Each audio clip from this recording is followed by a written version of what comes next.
The NASCAR Whelen Euro Series will return to Franciacorta in northern Italy for the third and fourth rounds of its championship on the 11th and 12th of May. Last year's encounter provided some fantastic racing, wheel-to-wheel action all the way through.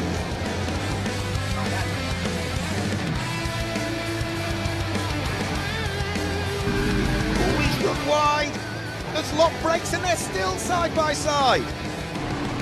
A little bit of contact.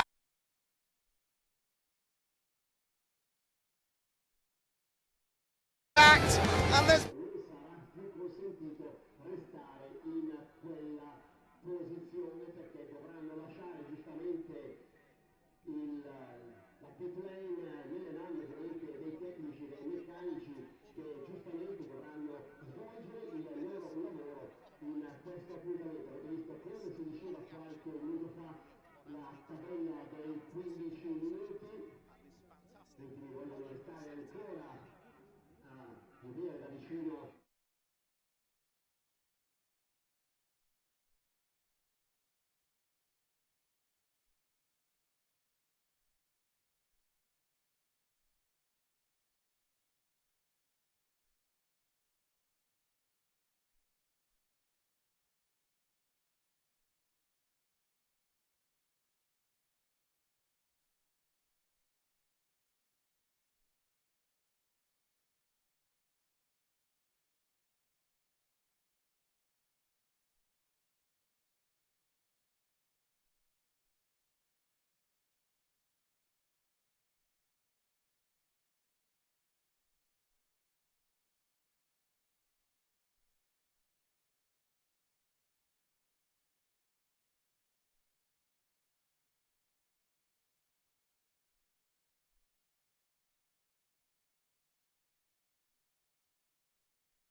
The NASCAR Whelen Euro Series will return to Franciacorta in northern Italy for the third and fourth rounds of its championship on the 11th and 12th of May. Last year's encounter provided some fantastic racing, wheel-to-wheel action all the way through.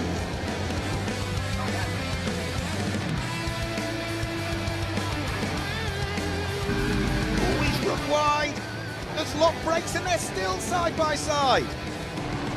A little bit of contact, and there's more contact. He's put him into a spin. It's another win and more championship points.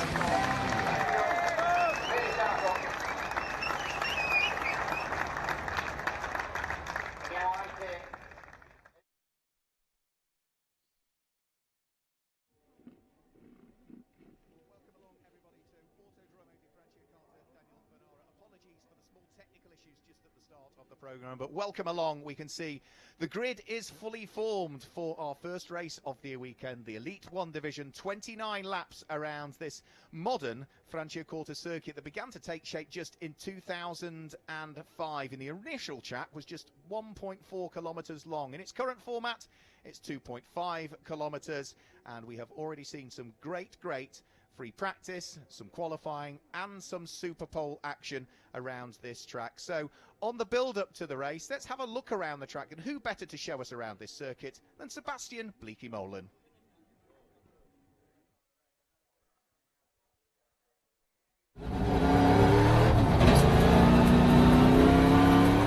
Hello, this is Sebastian Bleeky-Molen with a NASCAR from Franciacorta. New track for me. It's quite a narrow track, but that makes it pretty special. We're entering now turn 1. It's quite slippery on the exit. You need to hit the curbs a bit. Then the second turn, second gear, accelerate a bit. You see the sun, it's a bit difficult for your eyes, but if you hit the tires, you must be close to the tires, it's okay. This is one of the fastest corners, one of the most difficult, because the car is not straight when you start braking. As you can see, the curbs are pretty high, so the car is a bit shaky when you hit the curbs. And now you're entering a nice corner. It's a full throttle, and now you go back to second gear, the right-hander. And we only have 2 or 3 corners in front of us. This is a difficult one. If you miss the curbs, you miss approximately half a second, like the car in front of me is doing now. So I try to overtake him. I'm not sure if I'm gonna make it. Let's see. We had a braking problem in the morning, so probably I'm a little bit afraid to brake too late. So I'm not passing him. Well, this is the last corner, the left-hander. You need to be very precise to exit the corner as fast as possible, because we're entering the main straight and we have 1 lap of Franciacorta.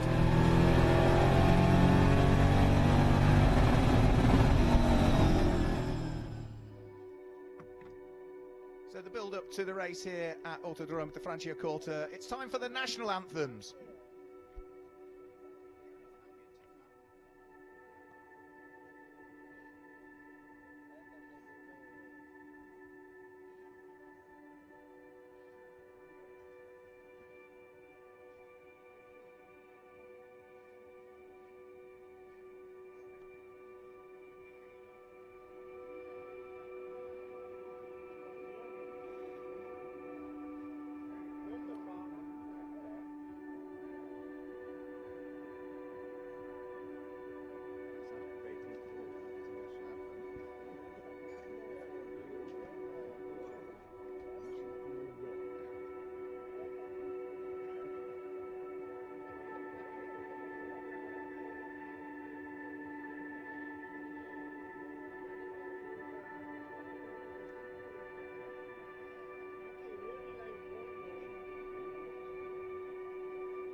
This is the Italian one.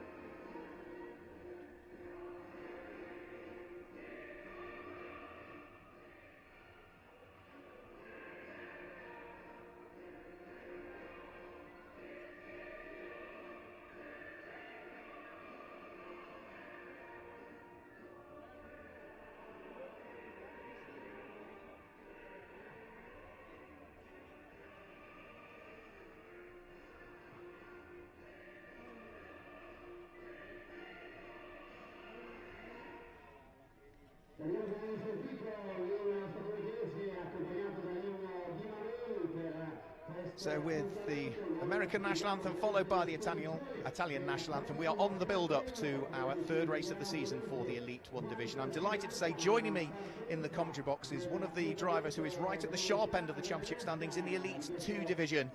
Vittorio Garelli joins me, who managed to finish on the podium in both of the races at Valencia and comes into this weekend lying 2nd in the championship standings. Welcome along to the commentary box, Vittorio, for what is your home NASCAR Grand Prix.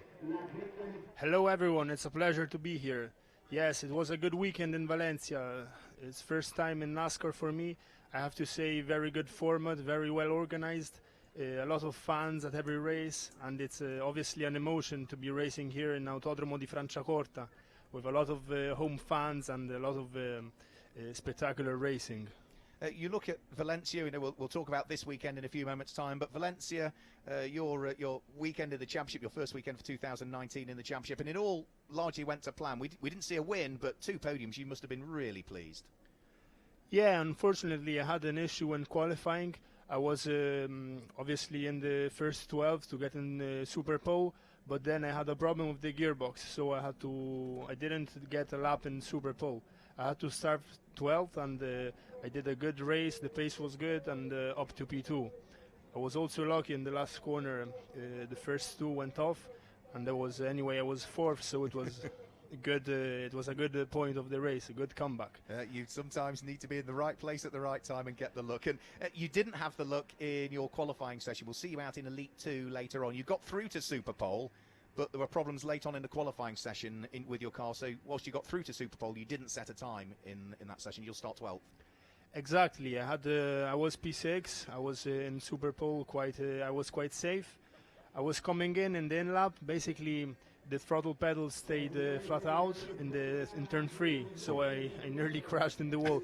I was quick to switch the car off, clutch on the car off, and managed to stop the car very close to the wall. Anyway, yeah, starting P12. Well, we're pleased that you didn't touch anything. Yeah, throttle sticking open is never a good thing.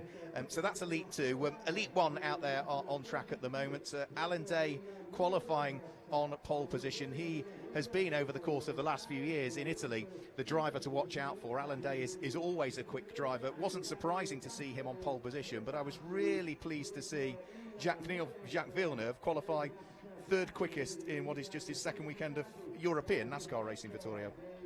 Absolutely, it's really an honor to have him in our championship, and I have to say he did a very good qualifying.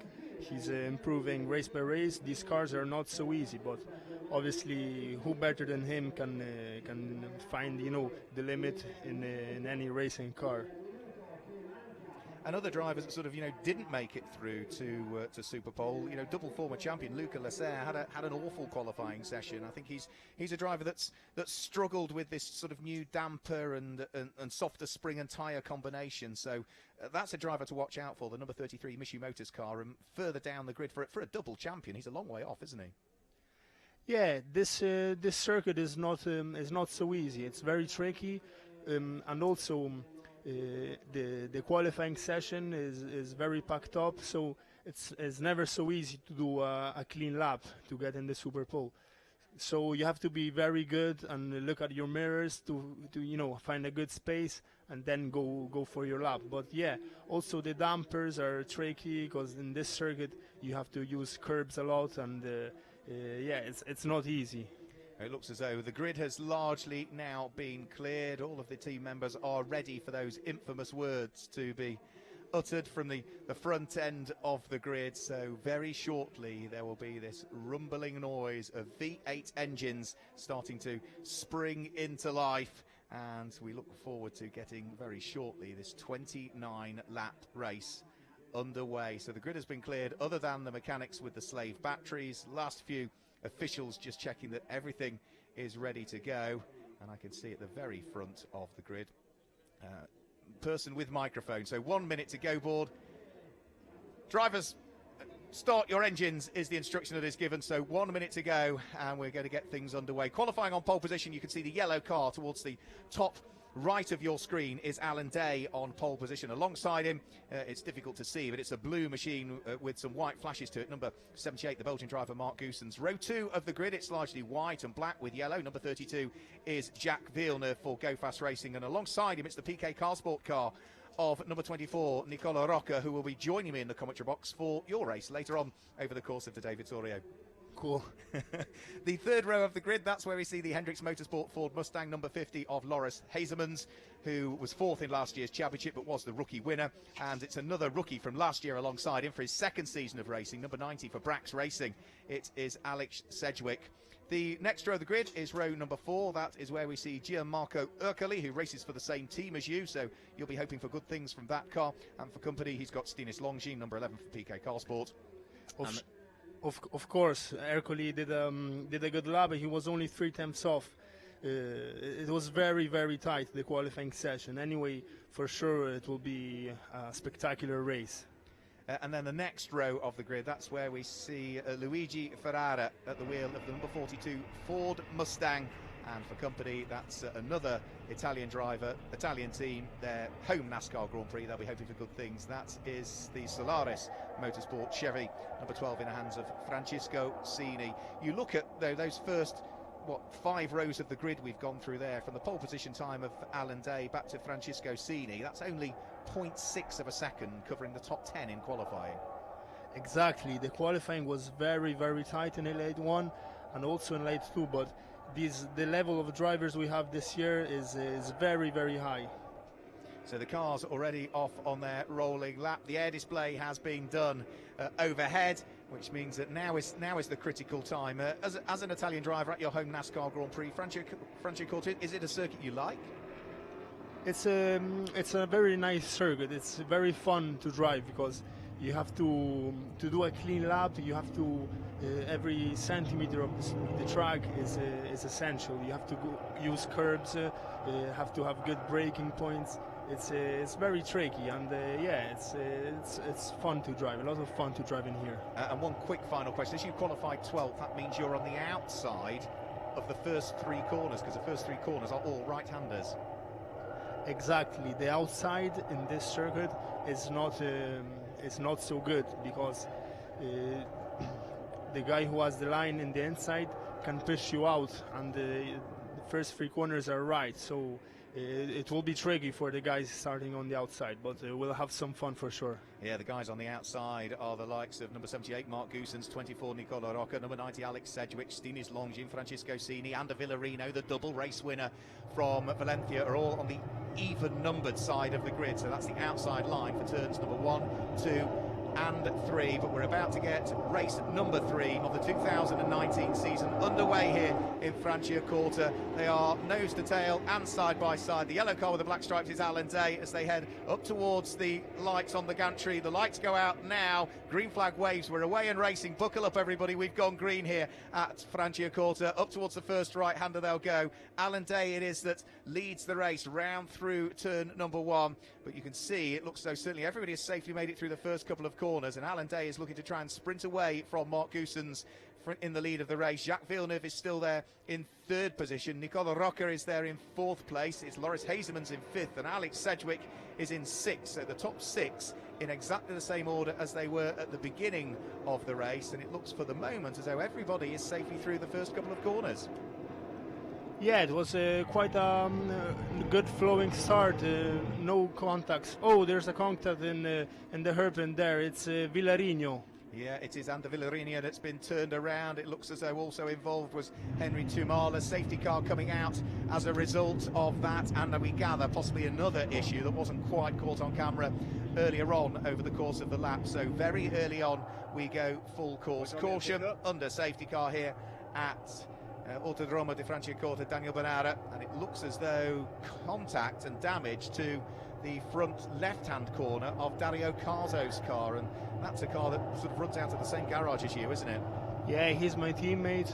He's a very good driver and also owner of the team. And yeah, unluckily we didn't see it on camera, but it's quite a big damage. Maybe not. Yeah, he's coming in the pits now, so I think they're not going to be able to repair it because it looked quite a big damage. Yeah, so that's number 8 Dario Carzo heading for the pit lane. There's light damage to the front end of the number 77 Memphis Racing Chevrolet of Swedish driver Alexander Graf.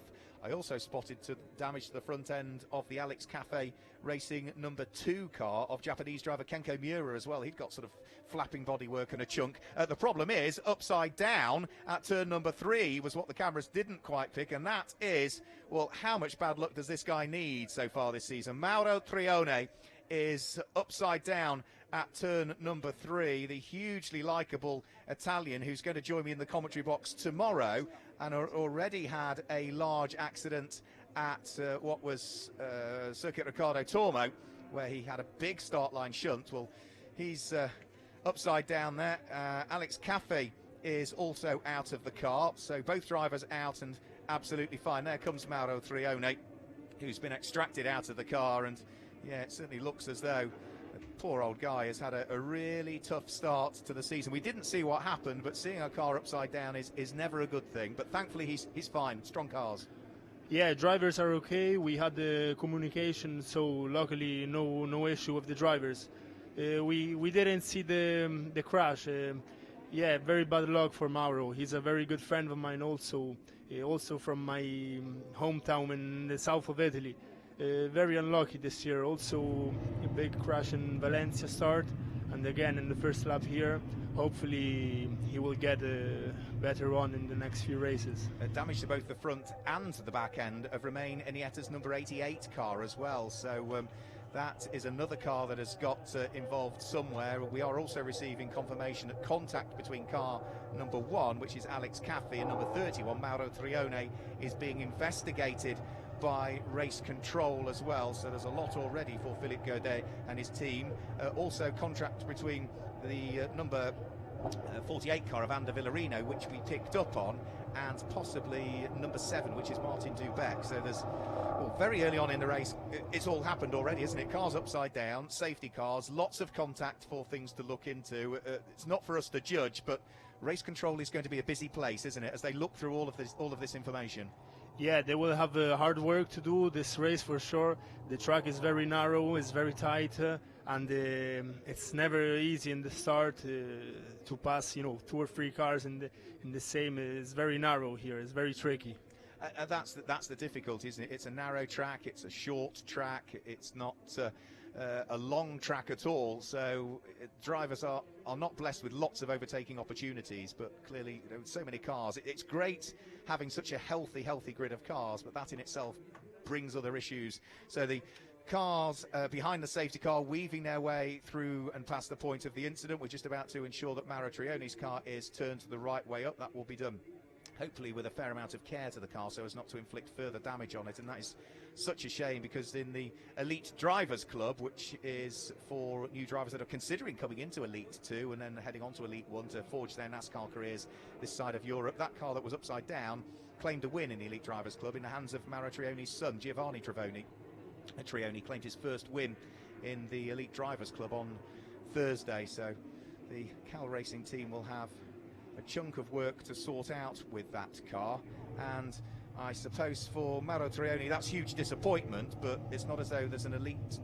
2 driver that then needs to use that car as well. So Cal Racing have got until close of play tomorrow really to try and effect repairs on that car.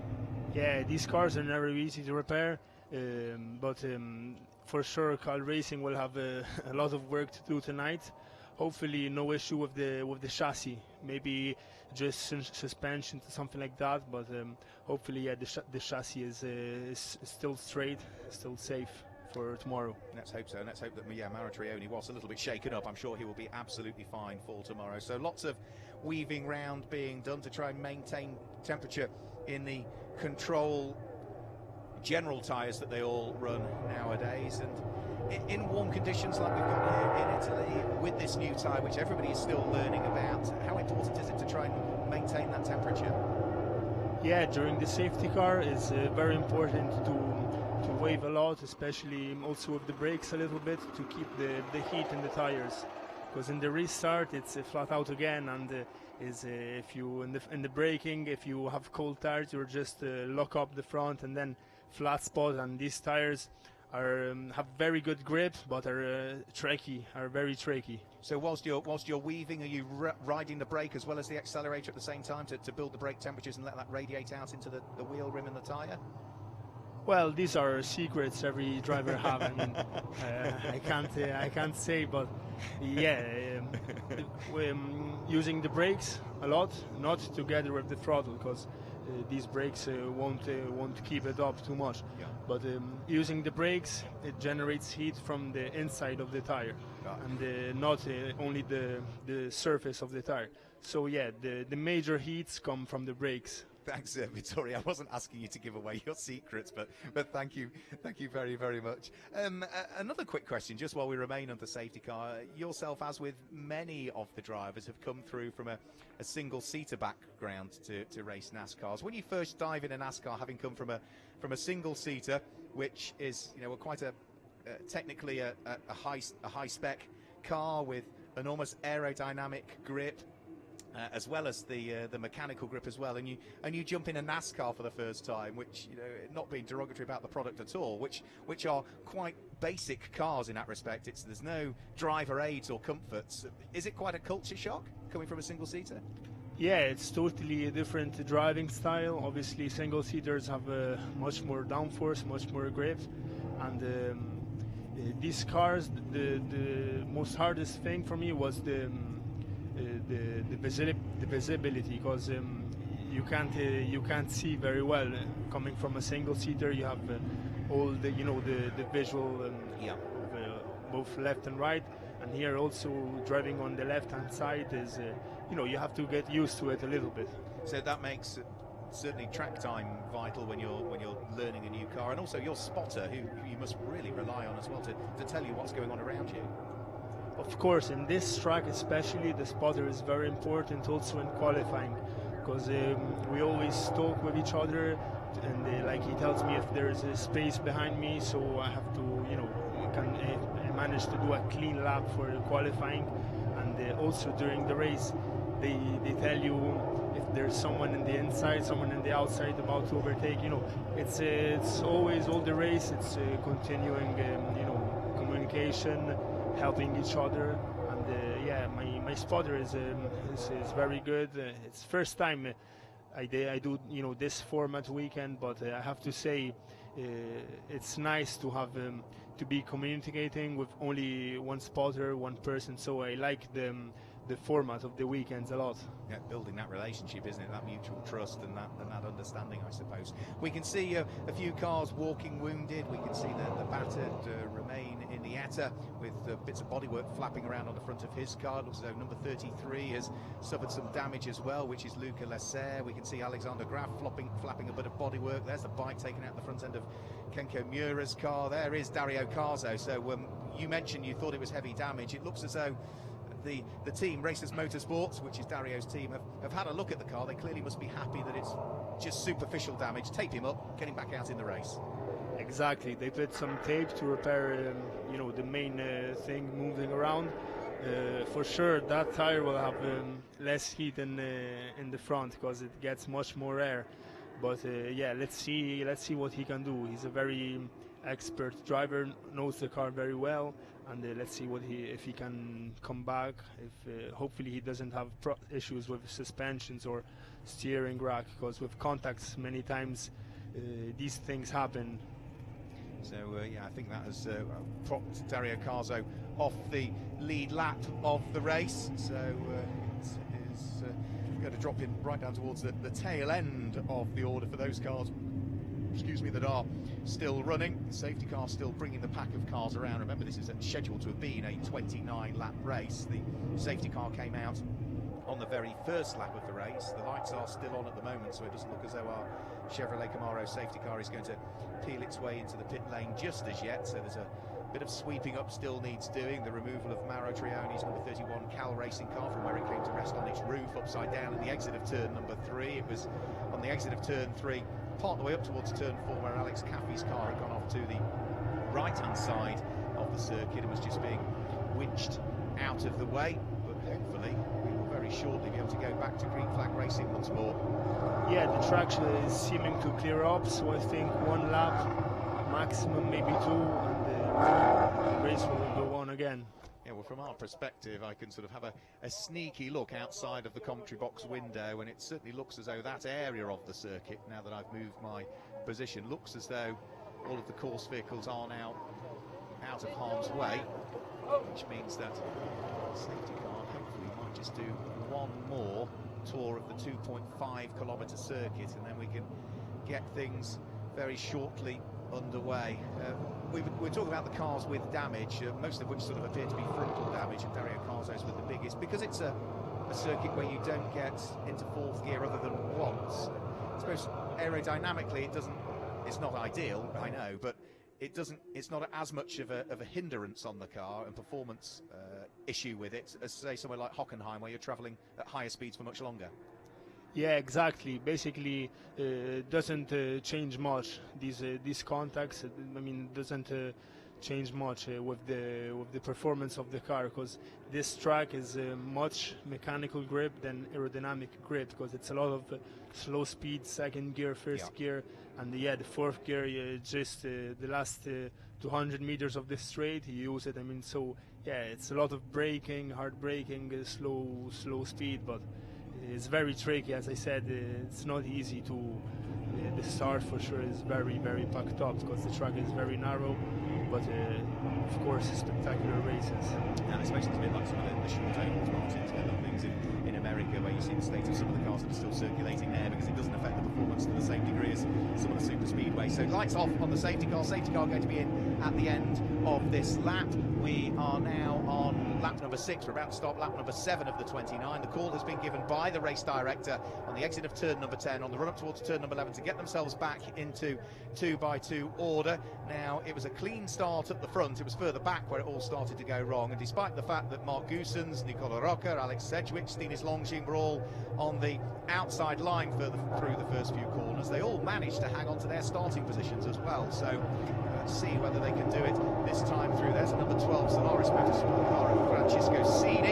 He lines up 10th for this restart, and we're about to get the restart of this race underway. So this is lap number 7 completed, on towards lap number 8. Again, 2x2 order, door handle to door handle with the car to your left or your right, and nose to tail. Green flag flies, we get racing back underway. It's a good restart from Alan Day. Mark Goossens trying to head up towards turn number 1 and gets himself across the nose of Jacques Villeneuve. Jacques Villeneuve still trying to fend off Nicola Rocca at the wheel of the number 24 car as they head out of turn number 2 and up towards turn number 3. Sebastian Bleekie-Molen just running a little bit wide there to avoid contact with others around him, but Alan Day is leading the race. Loris Hazeman slides wide, cold tyres not fully up to temperature, almost cost him there. Now Alex Sedgwick is under pressure from Stinis Longines, who's looking to try and squeeze his way through. Can he make it? Not quite, as they head up towards turn number 7. Stinis Longines should be through though if he can get on the power through turn number 8 and turn number 9. It might have taken him a couple of corners, but the Belgian, the former Elite 2 champion, has gained the place, and that's now going to be what, inside the top 6, is it?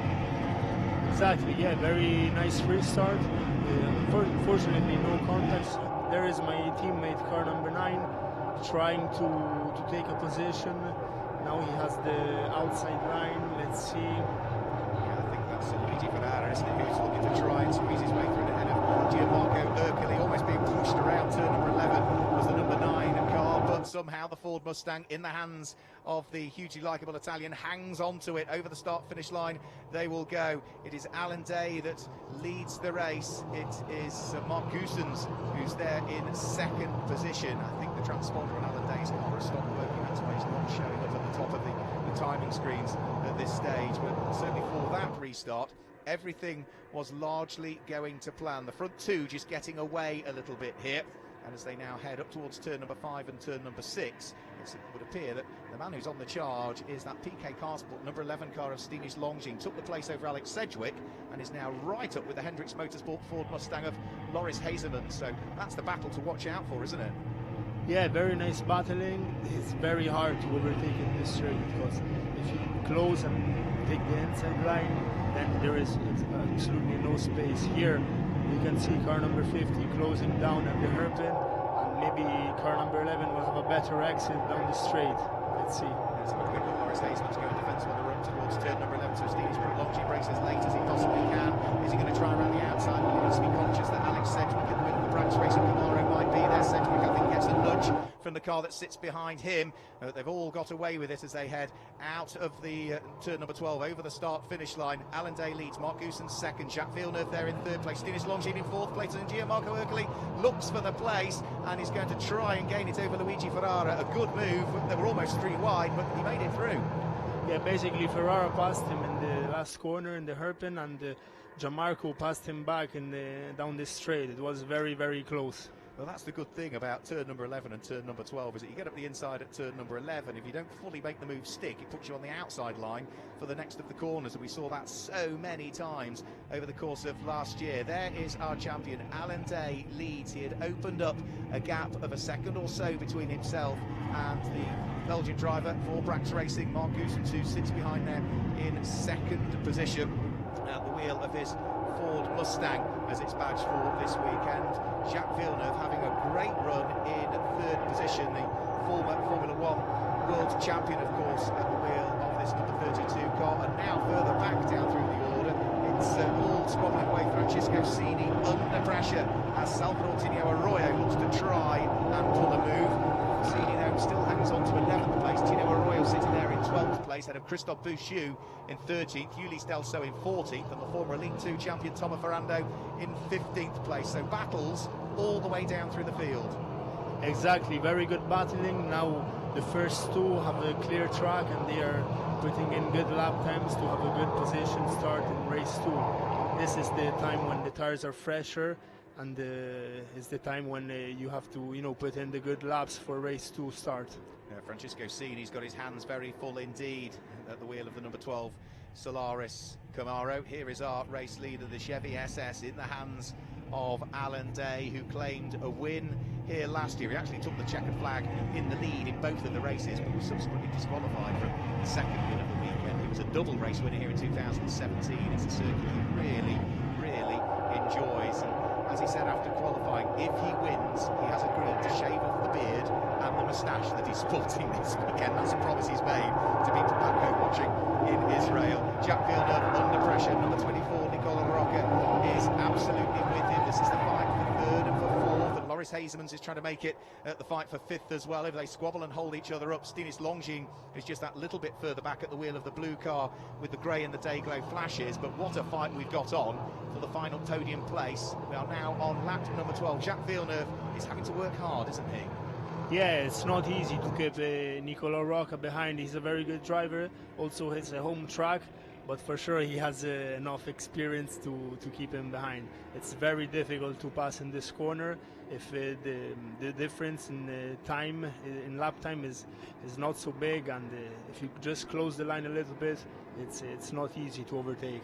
Yeah, Nicola Rocca's got a fair amount of experience behind the wheel of these cars. We first saw him appear in the NASCAR Whelen Euro Series back in 2013. He only did 4 races though last year, and off and into the gravel has gone Martin Dubeck. That's the number 7 Hendricks Motorsport Ford Mustang of the 24-year-old Czech driver that's into the gravel trap. Well, he had been circulating in 17th position. He'd been fighting with Fred Gavillon, who was ahead of him, and Henry Tumala, who was behind him, but that's it, unfortunately, for Martin Dubeck for this race. The car is well and truly beached in the gravel. The squabble still goes on between Jacques Villeneuve and Nicola Rocca, and for the moment there is no let-up at all in the pressure to the 1995 Indy 500 winner.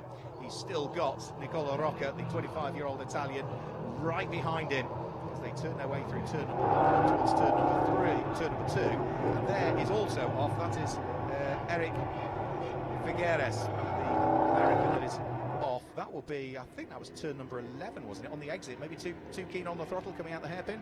Yeah, I think it was the last sector for sure, and yeah, it's very tricky, that corner, because if you do it in second gear, then it's better for the traction. But some drivers put first gear at the hairpin and then short shift to second gear for the last corner. So yeah, it's tricky for sure.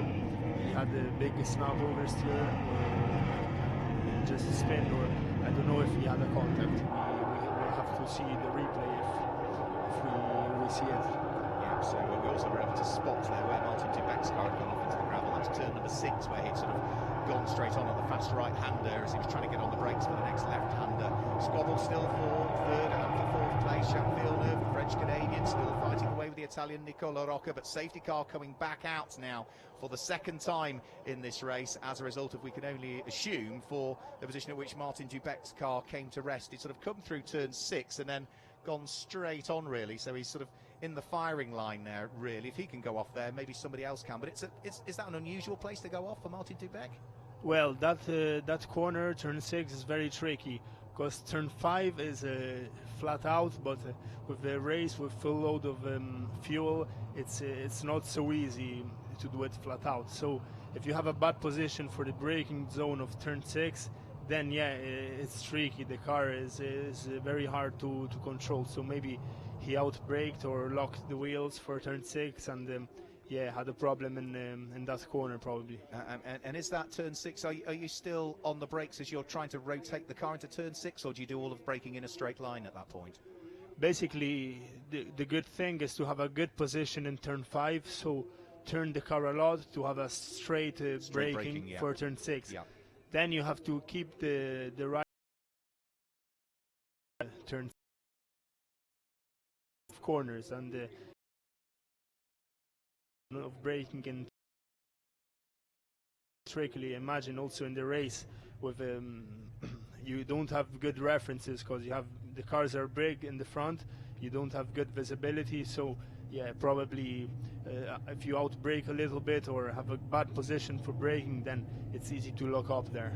Yeah, so poor old Martin Dubeck, so it could have been a lock-up, it could have been a mistake, it could have been contact, it could have been something, you know, like a throttle sticking open as you had, who knows, but either way he'll be a rather frustrated Czech driver. So yeah, out of the car will jump Martin Dubeck, who first appeared in the NASCAR Whelen Euro Series back in 2015. He was 13th in the Elite 1 Championship standings last year. We've seen him in both Elite 1 and Elite 2 so far this year. So under safety car for the second time. We are not far off the halfway point of this race now. The cars are on lap number 14 of the scheduled 29.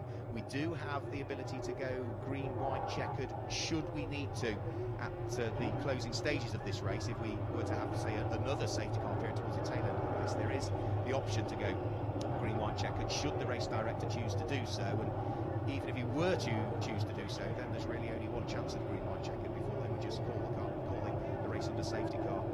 Looks as though now Luca Lasser's car looked a bit battered at the front earlier on. It looks ever more battered at the front at the moment, as though there's been either further contact or maybe the bits of bodywork flapping have now decided to come off. We're also just in the process of reordering the field at the moment, so there's a bit of reordering going on. It looks as though Dario Carzo is going to get the free pass, isn't he? He's on lapping, maybe himself, because he had one lap behind, and now he's maybe he had the okay from the race director to unlap himself, and now he's about to overtake the safety car. If they give him the okay, he will join the pack, and it's quite quick to join the pack because safety car procedure is around 80 kilometers per hour. So yeah, I think he's just waiting for the okay from the race direction to pass the safety car. I think that will put him, he is 2 laps down I think at the moment. I think that means he'll get the lap back, but he's still going to be 1 lap off the lead at this stage, and that's a real shame for Dario Carzo, because we saw him doing great things out in Valencia at the wheel of that car. We saw him not so much in the first race, where again he had bad luck in Valencia, but in the second race of the weekend he was the winner of the Legend Trophy, wasn't he? So exactly, yeah, he did a very good race, I have to say, and yeah, now he had the okay and he's joining the pack, but yeah, he will still be 1 lap behind. But at least if he can manage to put in 2 or 3 good laps, he will have a good racing, starting position for tomorrow. I said so Legend Trophy. Yeah, I meant Challenger Trophy. I apologise. Yeah, Challenger Trophy is bronze and silver drivers who enter the Elite 1 Championship. The Legend Trophy is for drivers 14 over that are in Elite 2. So no, it was the Challenger Trophy that he won out in Valencia. So with Dario Carzo now getting the wave by, we've got the final bits of reordering needing doing.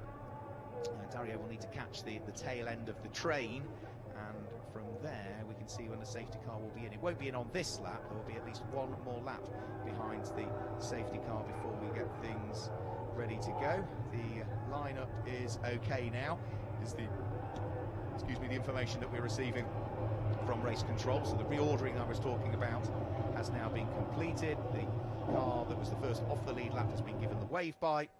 So we should be good to get back to green flag racing again in the next lap, one would have thought. So safety car just bringing them round onto what hopefully will then be the final lap before we get back to green racing. Just a quick rundown of the order. Yeah, safety car will be in this lap. So Alan Day leads, Mark Goosens is second, Jack Villeneuve is in 3rd place, Nicola Rocca is there in 4th place at the moment with his Chevrolet Camaro. Loris Hazemans for Hendricks Motorsport is the Ford that sits there in 5th place, and Stinis Longy for PK Car Sport is there in 6th.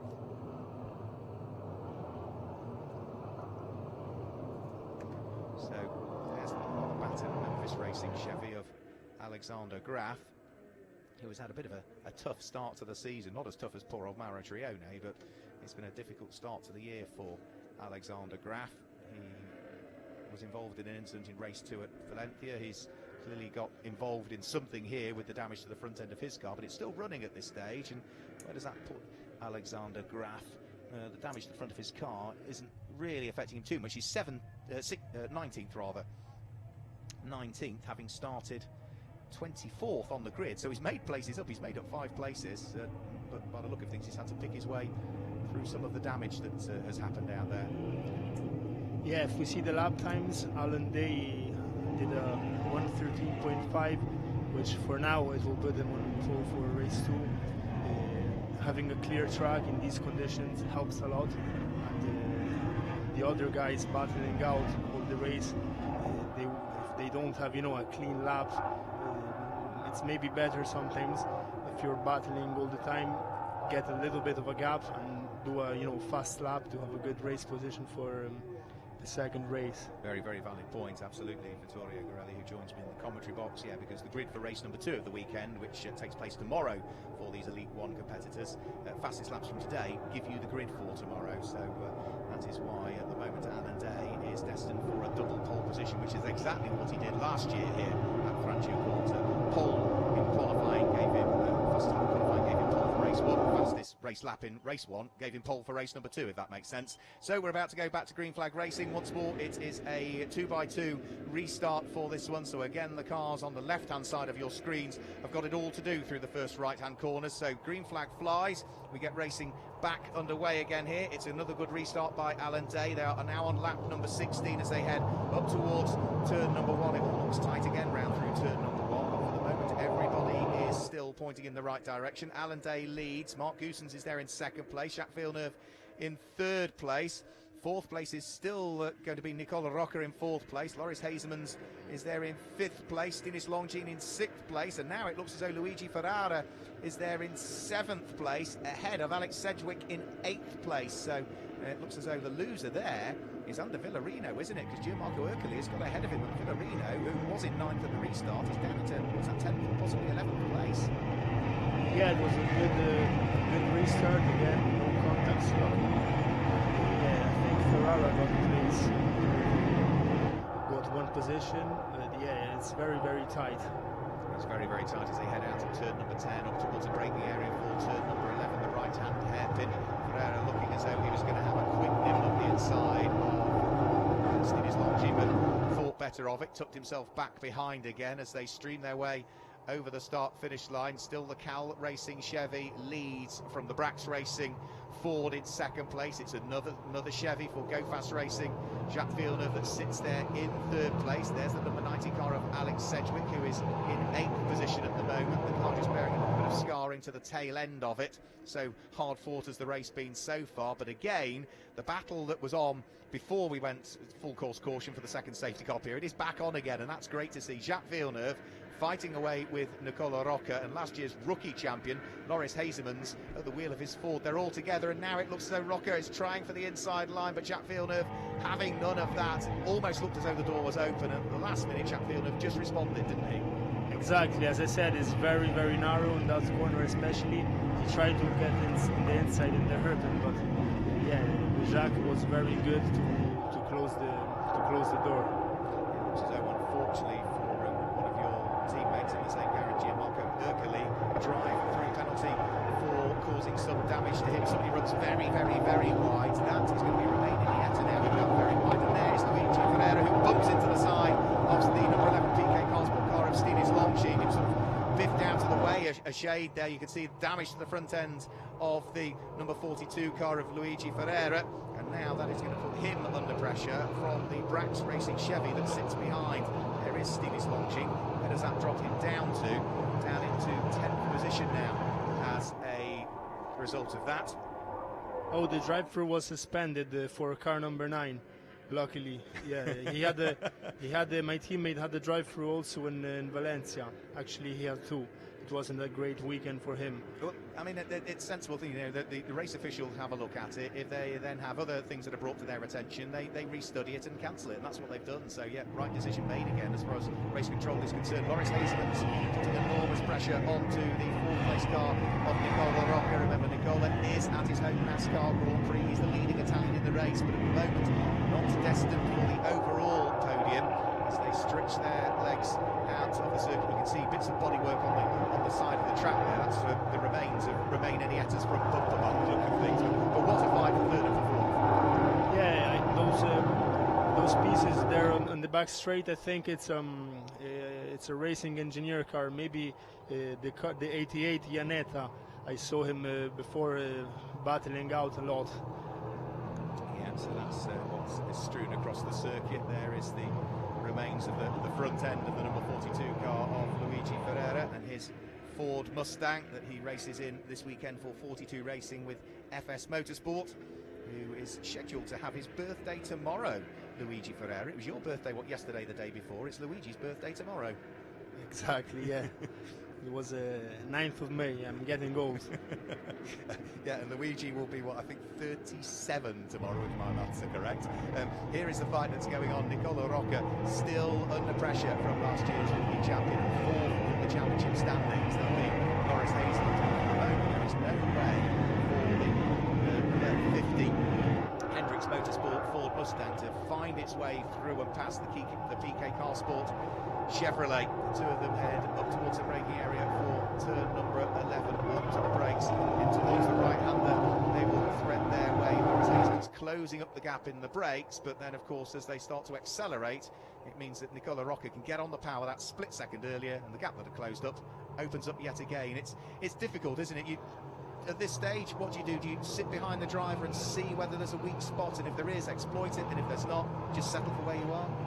What I do normally is, I wait, the right point and then have a safe overtaking maneuver. Because if you can try to, do the super overtaking, but it's very risky. Then you might end your race and others' race. So the best thing is, to find or either to wait a mistake, or to get rid of the guy in front, quickly, not stunning it, too much. I suppose one of the things that you just got to accept as a driver on some occasions is that you might be faster than the car ahead, but on occasions you're just going to have to settle to finish behind them. There's only 1 point, championship point difference in reality between where they are now and should Loris Hazelman even get through. Yeah, we saw now Hazelman tried the outside, but in that corner there's absolutely no grip. That's turn 9. He tried the outside and lost a few meters now. But it's very tight, very good racing here. So over at the start-finish line, 21 laps now completed for Alan Day, who leads by almost a second from Mark Goosens, the number 78 Brax Racing Ford in second position. Jacques Villeneuve sitting there in third place ahead of Nicola Rocca and Loris Hazelman. Luigi Ferrara completes the top 6. Alex Sedgwick, Gianmarco Ercoli, Ander Villarino and Stinis Longin now complete the top 10. We are now looking at the battle for 19th, 20th, 21st, 22nd and 23rd position. Is that? No, it's not. It's for 12th backwards, actually. It's Salvador Tinio Arroyo's car that is there in 12th place. He's got Henry Tumala right with him. Then former Le Mans winner, number 66 for Dexwek Racing, Christophe Bouchou. The battered car of Alexander Graf. And then the number 27 car of former Elite 2 champion Tomo Ferrando. So that's a good little 5, if not 6 car battle now, because joining in at the tail end of it is last year's Elite 2 champion, the number 36 car of Ulysse Delso. So 6 cars all together at this stage, and now only 7.5 laps to sort out who might be the last car to finish inside the top 12. Yeah, it's very, very tight battle. The lap times are quite fast now in the race. They're just like half a second off from qualifying. The best guys in the front. So it means the track conditions are still good. There's a lot of rubber on the track. I suppose that, and the fact that they've had so many laps under the safety car as well. You've not worked the tyre as hard, so the tyre's going to be in a better state had we have been green all of the way. What a fight we've got going on for 12th place. The Spaniard Salvador Tinio Arroyo is hugely keen to try and keep his Chevrolet ahead of the pack that sit right behind him. Ulysse Delso at the tail end of that pack has now been caught by his teammate, which is the gold number 3 RDV competition car in the hands of 3 times a runner-up in this championship, Fred Gabillon. So that is more cars that are joining on the tail end of that little queue. 22 laps completed for our race leader, Alan Day. He leads by 1.032 seconds from Mark Goosens at this stage. Mark Goosens has now opened up a couple of seconds gap between himself and Jack Villeneuve. Jack Villeneuve used to have dispensed with Nicola Rocca now as well. So we now might be at that stage of the race that you were talking about could come, Vittorio. Nicola Rocca realises he's bottled up behind from Jack Villeneuve. He's not making progress, backs off, finds a gap and tries to accelerate into it, but it looks as though Rocca, more than anything, is watching his mirrors because he's fighting away with Loris Hasemans. Absolutely, yeah, that was a good defending position. He kept the line, no zigzagging, so very, very clean. And yeah, he just gives the outside to the car behind, and then waits, and then has a good exit. And this track, as I said, is hard to overtake because it's very narrow, and there are no long straights to get the slipstream. It's all very short. So yeah, if you overtake in this track, it has to be a nice maneuver. For the moment, Loris Hasemans is throwing everything at it, but there is no chink in the armour at all of Nicola Rocca. He wants to do well at his home NASCAR Grand Prix and is currently hanging on to still position. Yeah, it's not so good also to follow a car because you don't have very good references for the braking points, for also a little bit the aerodynamic part of the car. You don't get clean air. So yeah, it's not hard for following a car just behind. Slight snatch break from Nicola Rocca. That's the only from the inside of the corner. Won't cause too much harm or damage to the general tyre. Just uses all of the curves, but no more. Coming out of turn number 12 over the start-finish line, still under pressure from Loris Hasemans, who tries to brake as late as he can up towards turn number 1, whilst they are squabbling away. Keep an eye towards the number 42 that's behind them, which is the Ford in the hands of Luigi Ferrara, who is looking to try and close in, and all of this is just allowing, isn't it, the third place car of Jacques Villeneuve to disappear up the road a little bit more through turn 5 up to the difficult turn number 6, which caught out Martin Dubeck. They are still bumper to bumper, and well, Loris Hasemans this time gets the power on nice and early, tries to get up the inside, heading up towards turn number 8. Nicola Rocca is having none of that. He's on the outside line for turn number 9. Well, that is the first real chance that Loris Hasemans had. He looks to try and cut back then, coming out of turn 9 up towards turn number 10. Can he make it through? No, he can't, and all of a sudden Luigi Ferrara is there, but this time running very wide is Nicola Rocca coming out of turn number 10, which allows Hasemans alongside on the run towards turn number 11. He's been working hard for the last few corners. Is he finally through? He's got the inside line. Ferrara will surely try and follow him through, but Nicola Rocca tries to brave it out around the outside at turn number 11 to get the inside for turn number 12. He's lost one place, and it does look as though he's just going to lose the one. Ferrara almost is able to squeeze his way through as well. But that was good driving from Loris Hasemans. Yeah, very nice maneuver. He started it up exactly at the hairpin. Yeah, Ferrara passed also Nicola Rocca in turn 1. He had the inside line. So yeah, when you have the inside line in the braking, the outside, you can't do much from the outside. Into the pit lane comes the championship leader, and the Villarino is in the pit lane with some sort of issue. So that has enormous potential implications for the championship standings. The overtake for Luigi Ferrara also means now that was for national pride as well, wasn't it? Because he now becomes the leading Italian in the race. Luigi Ferrara in 5th place, Nicola Rocca in 6th place, and Gianmarco Ercoli in 7th place. It's 3 Italians fighting away for 5th, 6th and 7th. Yeah, it's nice racing. There was a little lock-up from the teammate Gianmarco Ercoli. Yeah, I think these tires are very good grip, but quite tricky. If you have a very hard flat spot, then you have a lot of vibrations and lose some grip. So maybe Rocca has something like that in the first few laps, and it doesn't have a good grip now. Yep, so 26 laps now completed for our race leader, number 54, Alan Day, who still continues to lead the race. We've seen him on the top step of the podium here in Franciacorta 3 times already out of the 4 visits that we've had. So we'll see as to whether he might continue that fantastic winning winning streak he's had, not just here in Franciacorta, but in Italy generally. He's claimed wins at Adria in the past when we were there in 2016, Magione when we were there in 2015 as well. It's been a happy hunting ground for the Israeli, being run by Cal Racing, the Italian team, with a 4-second advantage over Markussen's 1.3 as it was on the lap prior. It's extended to 0.4 almost.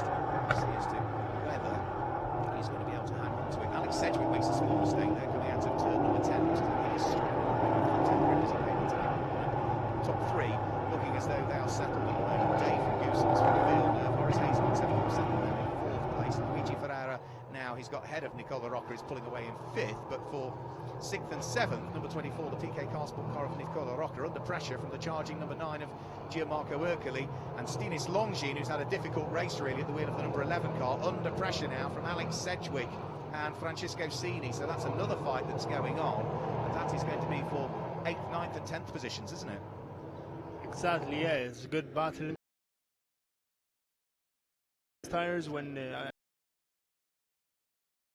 front grip anymore, a lot of understeer, and that causes, that was a very late break. They nearly bumped into each other. He did really bump into the tail end there of the number 11 car of Stinis Longin, and now Alex Sedgwick under pressure from Francisco Cini, is able to squeeze his way through. So place gain there for Francisco Cini, and place loss for Alex Sedgwick. That drops him down now into 10th position. Cini now in the Solaris Motorsport number 12 car up into 9th place. Our race leader will very shortly be heading on to the 29th lap of the race before too much longer. Yeah, not much to the end. It's quite safe for the first three. Maybe we will have seen some battling for with the Italian guys in the 5th, 6th and 7th place.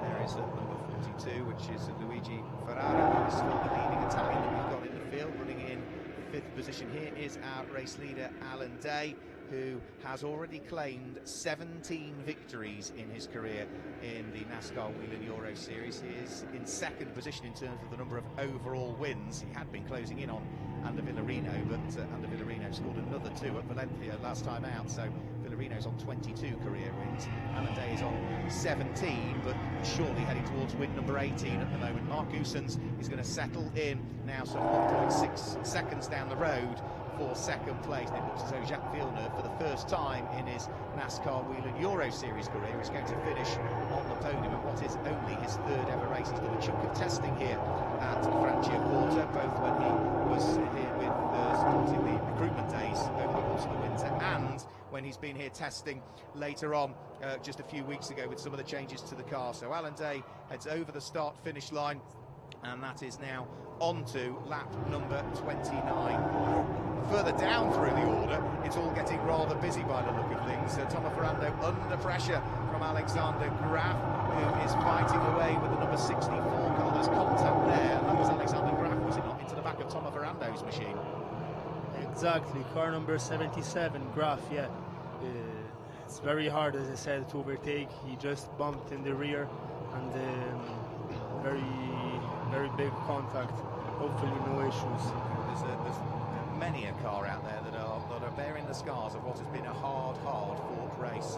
Both of the RDV competition cars, Felix Belso and Fred Gabriel, looking rather unscathed as our race leader Alan Day turns his way out of turn number 10 for the final time. It does look as though it is going to be career win in the NASCAR Whelen Euro Series number 18 for Alan Day. He only needs to safely negotiate turn number 11, flick his way left through turn number 12, and he is going to head towards the checkered flag and win number 18 in his NASCAR Whelen Euro Series career. Out of turn number 12 towards the checkered flag, Alan Day claims the win. It's Mark Goosens in 2nd place, and Jacques Villeneuve will come through and finish in 3rd position. Loris Hazemans is through in 4th place. It is going to be Luigi Ferrara in 5th, ahead of Nicola Rocca and Gianmarco Ercoli.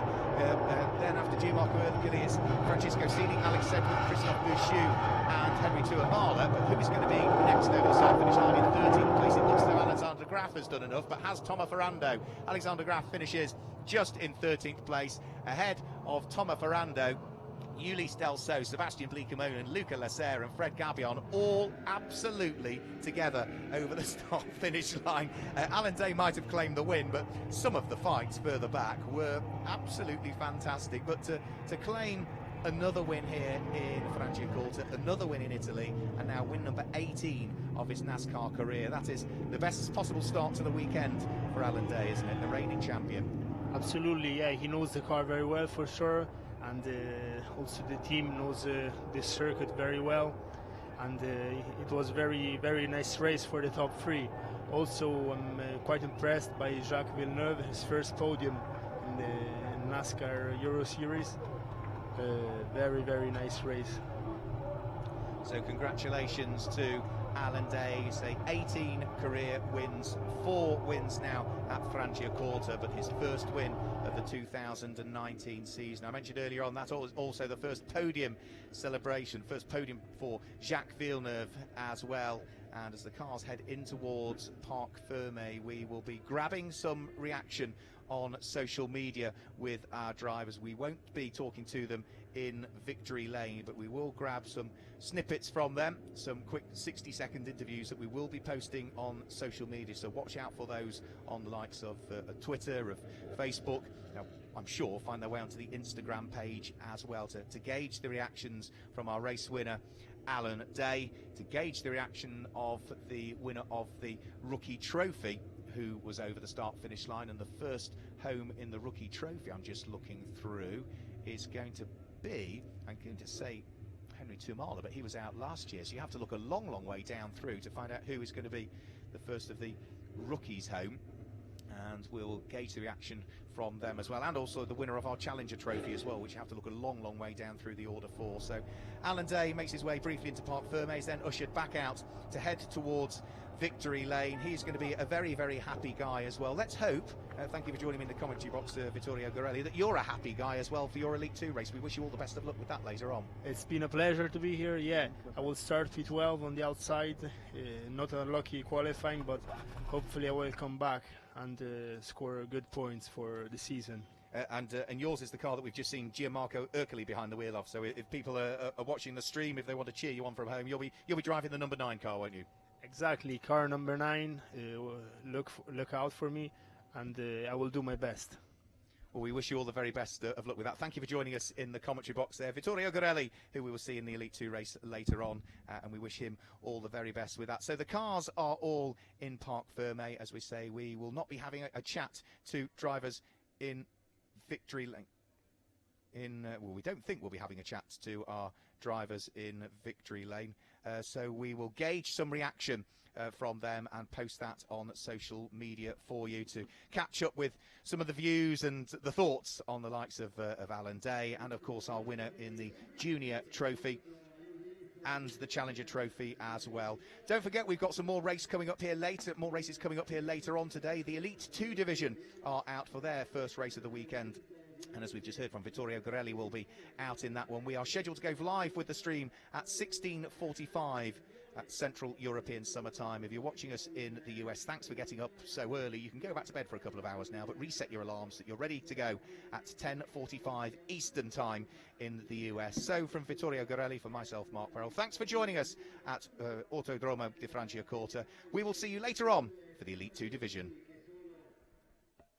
Good morning and welcome to Autodromo di Franciacorta. Welcome to round 6 of the 2000. Welcome to Circuit Zolder for the final round. The lights go out, the green flag flies.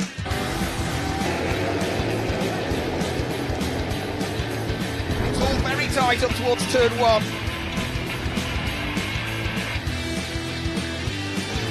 Oh, it's close and there's contact.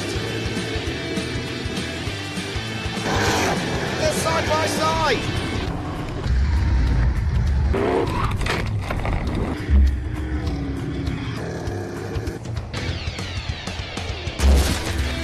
When the checkered flag falls and the race is done, there's always time for celebrations.